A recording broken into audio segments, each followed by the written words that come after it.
Hey, welcome to the channel. We hope that you enjoy today's stories and check out the chapters on the video to see all the stories for today. But before we get into this video, subscribe to the channel and hit that bell icon to get notified when we release a new video. So let's get into the video. What is the biggest secret you've ever kept from your family? Experience 1. So, my brother and I saw aliens as a kid, and we were super intrigued by the flamethrowers.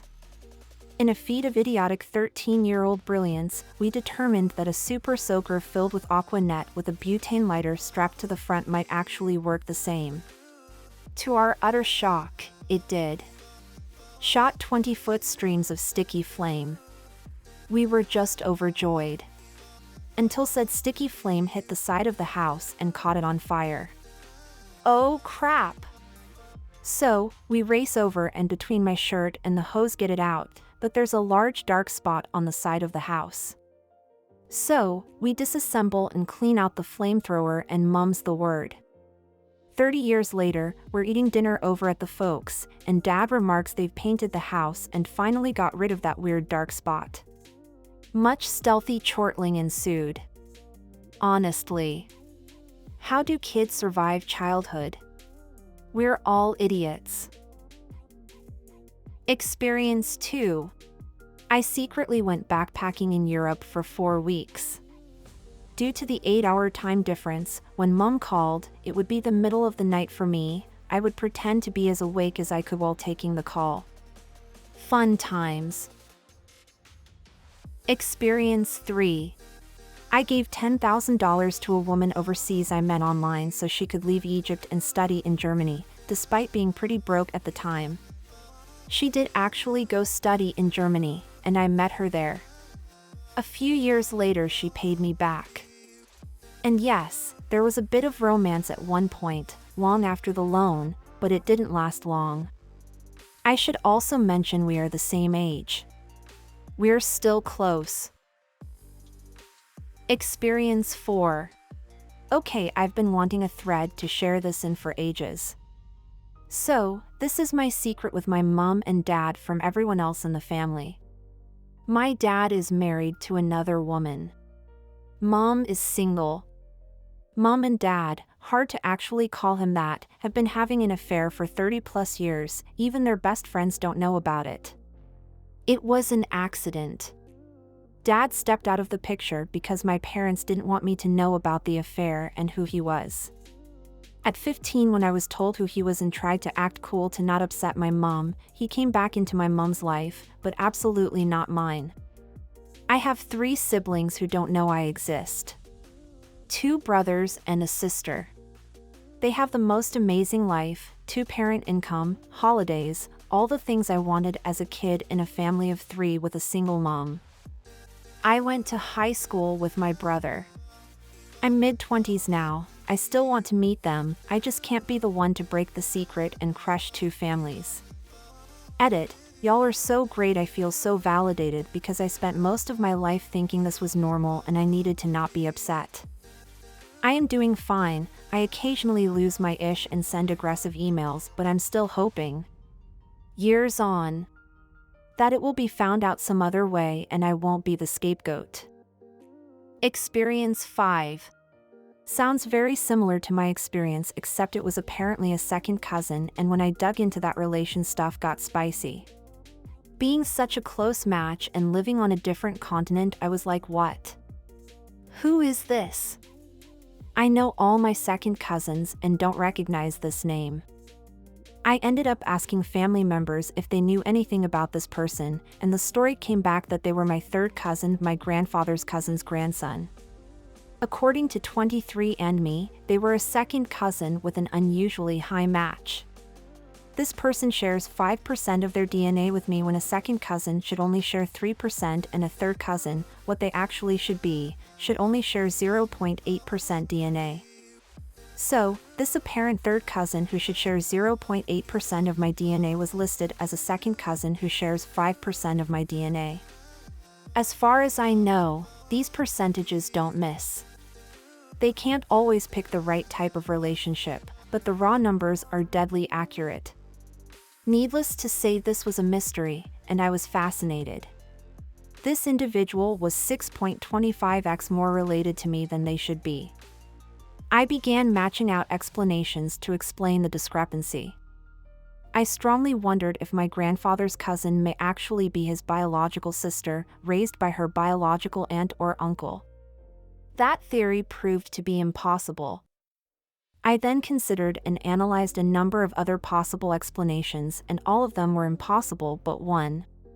My second cousin that I matched with on 23andMe is a descendant of incest. They're inbred. After eliminating all other options, the only plausible explanation remaining is that my second cousin's mother is the result of an incestuous conception between my grandfather's cousin and her father, grandfather's uncle. So that's how my born-seeming 23andMe profile led me to figure out that my distant relative I'd never met or heard of and who lives on the other side of the planet is inbred, and that my grandfather's uncle was most likely sexually abusing his own daughter. Bit of a yikes moment. I explained my discovery to my mother, grandfather's daughter, and she said, "Oh. Crap. That actually makes sense based on stories I heard growing up. Maybe don't tell Grandpa. He's old, he doesn't need the drama in his life." Experience 6. When I was a kid, I dropped the rake while working in the yard and the handle landed in dog poop. Instead of cleaning it off, I used duct tape to seal off the poop from the outside world. It ended up being used for almost 10 years after that, and I always thought about that rake's dirty secret. The secret was poop. Experience 7. About 13 years ago, I was informed that I had a daughter from my first serious relationship who was given up for adoption without my knowledge. Unbeknownst to her adoptive parents or her bio mom, she had the same heart defect I do. Mine wasn't found until I was about 26. She collapsed on a field at a park near where she lived in Massachusetts while playing soccer with other 7-year-olds. She passed away before they arrived at the hospital. Her bio mom, my ex, had kept in touch with the adoptive parents over the years, and our girl knew her as Aunt X. She had even given the adoptive parents some pictures of us together and gave them the story that I was in prison for moving some serious weight and drugs, complete fabrication. After our girl's death, my ex reached out, feeling guilty. I was able to get in touch with the adoptive parents. They were nice, middle-class people who loved her intensely and gave her everything a kid needed to flourish. I'm glad she had people who loved and cared for her the way every child deserved. I'm glad the particular mystery of why my ex disappeared one day without a word was finally solved. But I was absolutely distraught that I wasn't given a chance to be a father. She never got to meet her grandparents, who would have adored her, particularly my mom, who she looked so much like. I never told my folks because I didn't want to break their hearts and know how badly mine was broken. 13 years later, I stand by that decision. They deserve to know, but both are in poor health, and I still can't bring myself to put it on them. My girl will be turning 21 this July. The only reason I hope that there is an afterlife is so I can meet her. Edit, I always thought that if I ever got a Reddit award, it would be for a pithy comment, not a personal tragedy. Thank you, kind Redditors. I'll pass it on to someone in the future. Edit 2, really, I can't thank you all enough for your kind words and responses. Further proof that people are frequently just as good as they are bad. I wish you all well. Experience 8.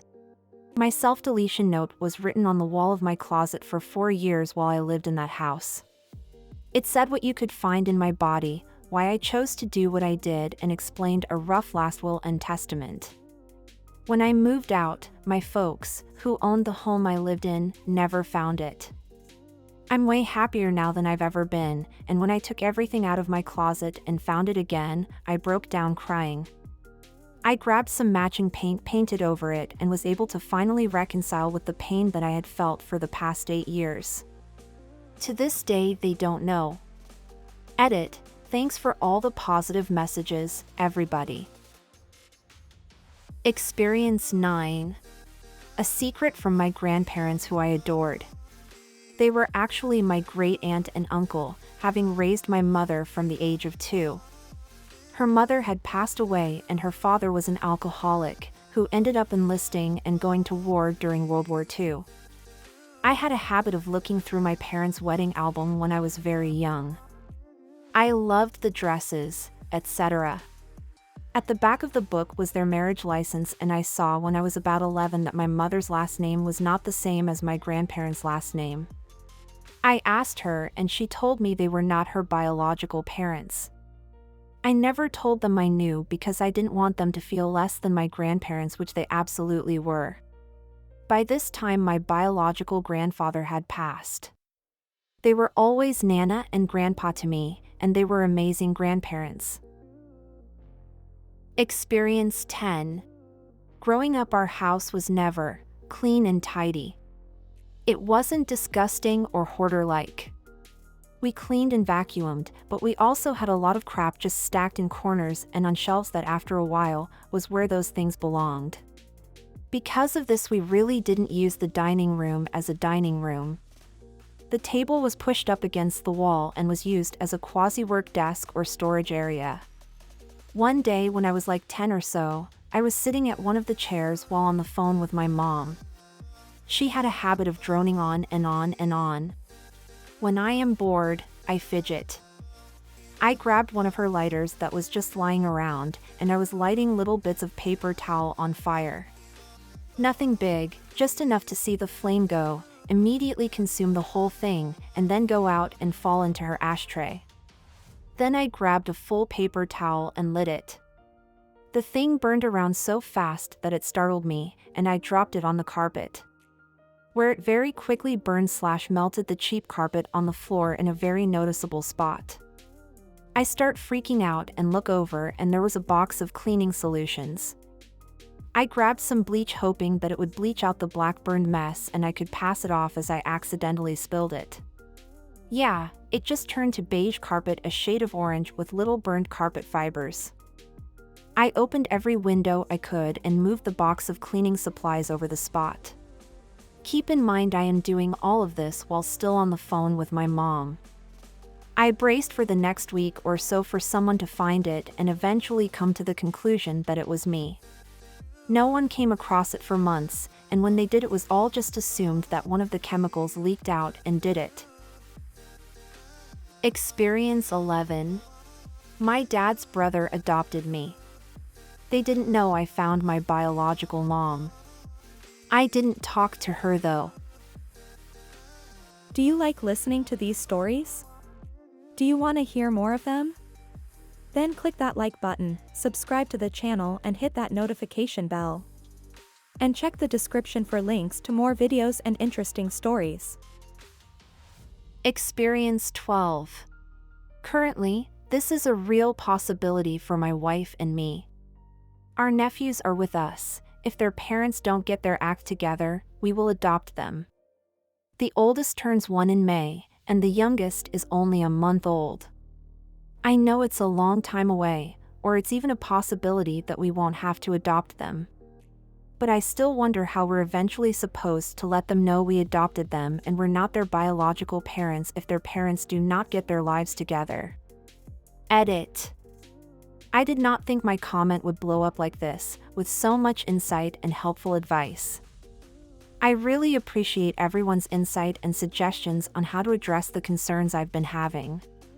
We have been referring to ourselves as aunt and uncle, and we thought it might confuse our daughter, who'll be 2 in June, but luckily that hasn't happened, and she realizes we're mommy and daddy still. CPS and many other parties involved have asked us if we refer to ourselves as mom and dad to our nephews, and we said no, partly out of uncertainty if we should. We still say mama and dada to help with our oldest nephew's development because he needs to learn crucial words. CPS and foster care have asked us if we are interested in becoming licensed to help side with the adoption process. We said we are, so if in the event my brother and the mother do not come through, we can keep these boys a part of the family. They deserve it, and I've unfortunately heard too many horror stories about foster care from friends and what I've read on Reddit. Although I know that's not always the case. My wife has been my absolute rock through all of this.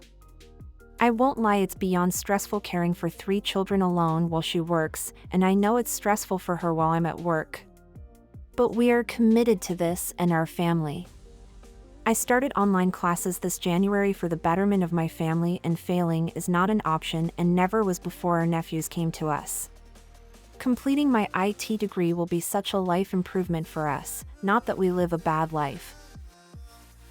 I will show my wife everyone's response, and I apologize for not being able to respond to all of them individually. Thank you all for the great advice, it means the world to myself and my wife.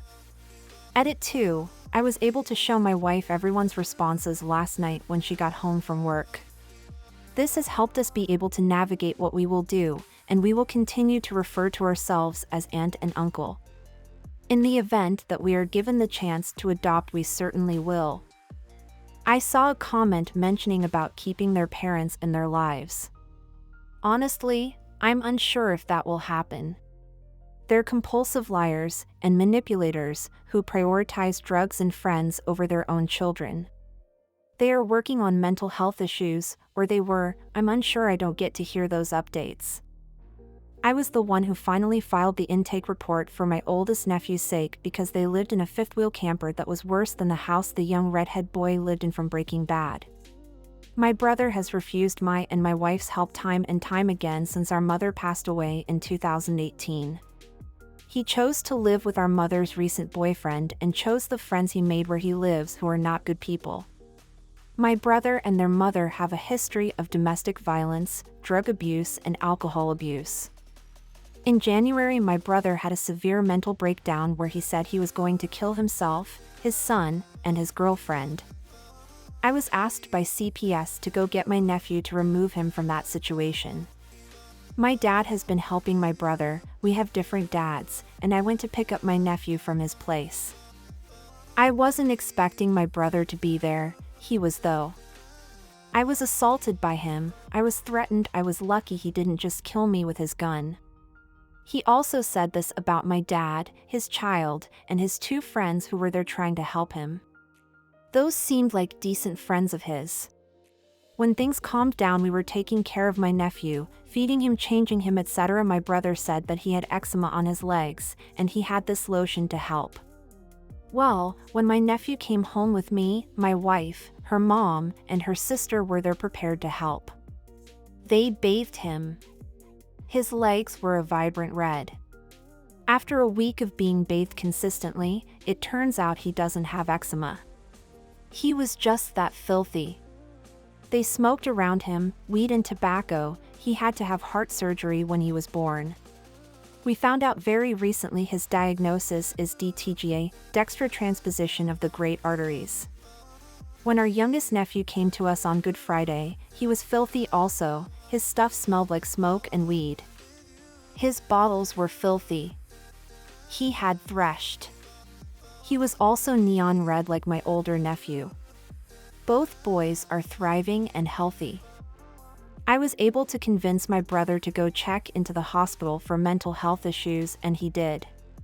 He would call and make threats about sending people to our home to get our nephew, and it caused a lot of fear for my wife, and luckily nothing ever happened. But I have zero trust in my brother. He told me multiple times I'm not his brother, his friends are his family, etc. While I'm happy he seems to be attempting to do better, that's a large scar that I don't know if I'll ever forgive him for. If we do decide to allow him and the mother to see their children, it will be made explicitly clear that they are to either be in their lives or not. I won't set these boys up for the heartbreak of having someone being inconsistent in their lives. I grew up with that with my own father, and to this day, I'm still very sour about it.